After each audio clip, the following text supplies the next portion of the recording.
Hello friends, welcome to Raga's recipes. இன்றைக்கி வீடியோவில் நம்ம ஹோட்டல் ஸ்டைல் பன்னீர் பட்டர் மசாலா எப்படி செய்யலான்னு பார்க்கலாம்.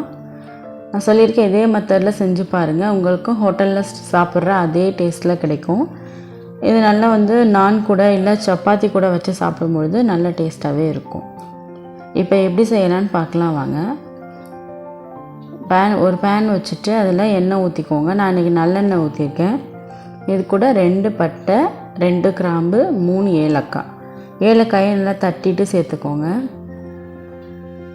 இது நல்லா பொரிஞ்சதும் இதில் 2 பெரிய சைஸ் பெரிய வெங்காயத்தை நீளமாக கட் பண்ணி வச்சுருக்கேன், அதை சேர்த்துக்கோங்க.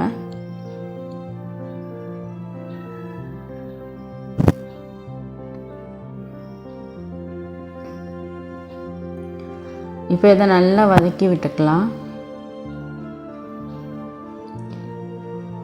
இப்போ இதில் வெங்காயம் நல்லா வதங்கினதும் நம்ம பச்சை மிளகா சேர்த்துக்க போகிறோம். அதில்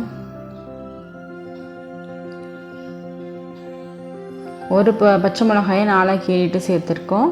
இது கூட இஞ்சி பூண்டு 2மே சேர்த்துருக்கோம். சேர்த்துட்டு நல்லா வதக்கி விட்டுக்கோங்க.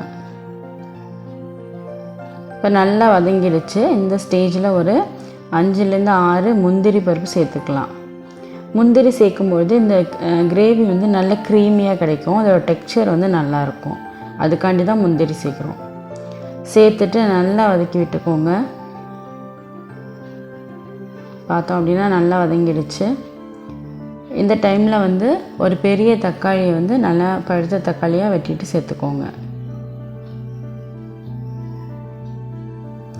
சேர்த்துட்டு இதை நல்லா வதக்கிக்கலாம். தக்காளி நல்லா குழைய வதங்கணும். நல்லா வதக்கி விட்டுட்டு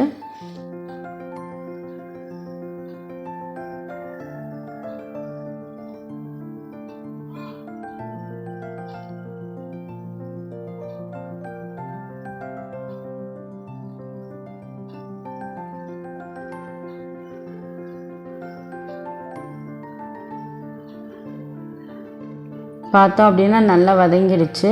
இதை அப்படியே ஸ்டவ் ஆஃப் பண்ணிவிட்டு கம்ப்ளீட்டாக ஆற வைக்க போகிறோம். இதை ஒரு மிக்ஸி ஜாருக்கு மாற்றிக்கோங்க. இது கூட ஒரு 1/2 டேபிள் ஸ்பூன் மிளகாய்த்தூள், 1/4 டேபிள் ஸ்பூன் மல்லித்தூள், 1/4 டீஸ்பூன் மஞ்சள் தூள் இது சேர்த்துக்கோங்க. சேர்த்துட்டு இது கூட நம்ம டொமேட்டோ கெச்சப் ஒரு 1/4 கப் சேர்க்க போகிறோம். உங்களுக்கு கெச்சப் சேர்க்க வேண்டாம் அப்படின்னா நீங்கள் தக்காளி சேர்க்கும் பொழுது இன்னும் 2 தக்காளி வேணால் கூட சேர்த்துக்கோங்க.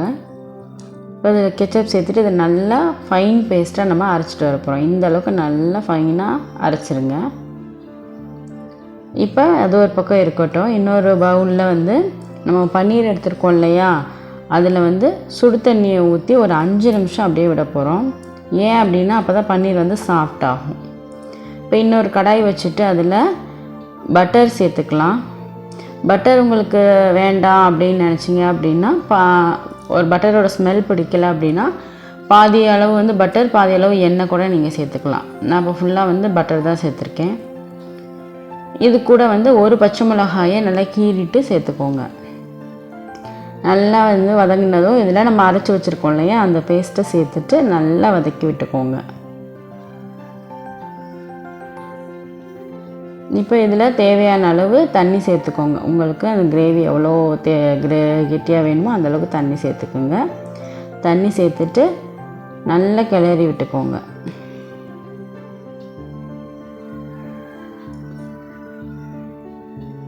இப்போ இதில் ஒரு கொதி வந்ததும் நம்ம இதில் பாலும் சர்க்கரையும் சேர்க்க போகிறோம். ஃபஸ்ட் தேவையான அளவு உப்பு சேர்த்துக்கோங்க.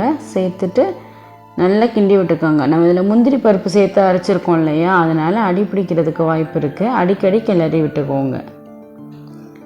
இப்போ பார்த்திங்கன்னா நல்லா கொதிச்சிடுச்சு. இந்த டைமில் நம்ம ஒரு டேபிள் ஸ்பூன் சர்க்கரை சேர்த்துக்கிறோம், ஜீனி சேர்த்துக்கிறோம். இது கூட ஒரு 1/4 டம்ளர் பால் சேர்த்துக்க போகிறோம். பால் வேண்டாம் அப்படின்னா நீங்கள் ஃப்ரெஷ் க்ரீம் கூட சேர்த்துக்கலாம். சேர்த்துட்டு இதை நல்லா கிளறி விட்டுக்கோங்க. இப்போ இது நல்லாவே கொதிக்கட்டும். அதாவது நம்ம பன்னீர் சேர்க்கும் முன்னே நமக்கு என்ன ஒரு கன்சிஸ்டன்சியில் வேணுமோ அந்தளவுக்கு நீங்கள் வந்து கிரேவியை கொண்டு வந்துடுங்க. பன்னீர் சேர்த்ததுக்கு பிறகு நீங்கள் ரொம்ப நேரம் கொதிக்க விட்டீங்க அப்படின்னா பன்னீர் வந்து ரப்பர் மாதிரி ஆகிடும், அது வந்து நல்ல டேஸ்ட்டாக இருக்காது. அதனால் பன்னீர் சேர்க்குறதுக்கு முன்னாடியே எந்த அளவுக்கு உங்களுக்கு கிரேவி வேணுமோ அந்தளவுக்கு கொண்டு வந்துட்டு அதுக்கப்புறம் நம்ம பன்னீர் சேர்த்துக்கலாம். இப்போ பார்த்திங்கன்னா நல்லா தெரியும், நல்லா வந்து கெட்டியாயிடுச்சு. அடிக்கடி கிளறி விட்டுக்கோங்க, முந்திரி சேர்த்துருக்கனால அடி பிடிக்கும்.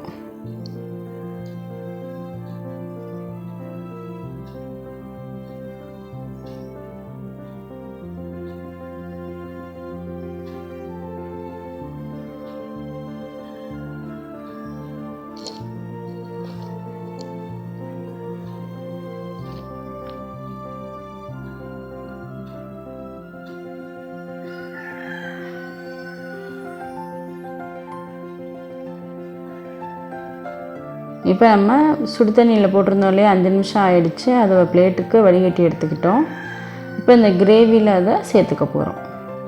பன்னீர் வந்து சுடு தண்ணியில் ரொம்ப நேரம் ஊறிடக்கூடாது, ஒரு 5 மினிட்ஸ் கரெக்டாக இருந்தால் போதும். அதுக்கப்புறம் நீங்கள் வேறு ஒரு பாத்திரத்துக்கு வடிகட்டி மாற்றி வச்சுக்கோங்க.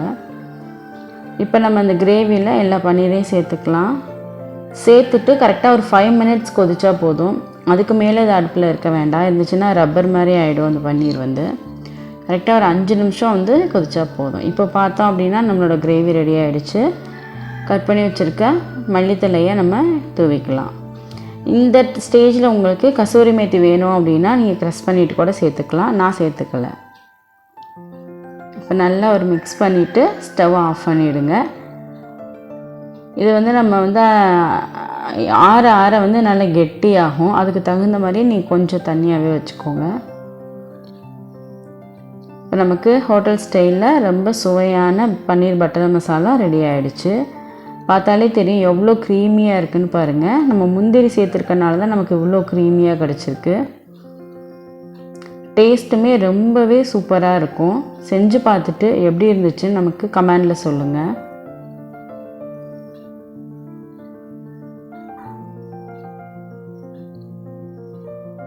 இதை நம்ம வந்து ஒரு நான் கூடயோ இல்லை சப்பாத்தி கூடயோ சர்வ் பண்ணும்பொழுது நல்ல டேஸ்ட்டாக இருக்கும். நான் இன்றைக்கி சப்பாத்தி கூட தான் சர்வ் பண்ணியிருக்கேன். பன்னீர் பாருங்கள் எவ்வளோ சாஃப்டாக இருக்குது அப்படின்ட்டு. நம்ம சுடு தண்ணியில் போட்டனால தான் இவ்வளோ சாஃப்ட் கிடச்சிருக்கு. இதே போல் இன்னும் ரெசிபிஸ் தெரிஞ்சுக்க நம்ம சேனலை சப்ஸ்கிரைப் பண்ணிக்கோங்க. தேங்க்யூ.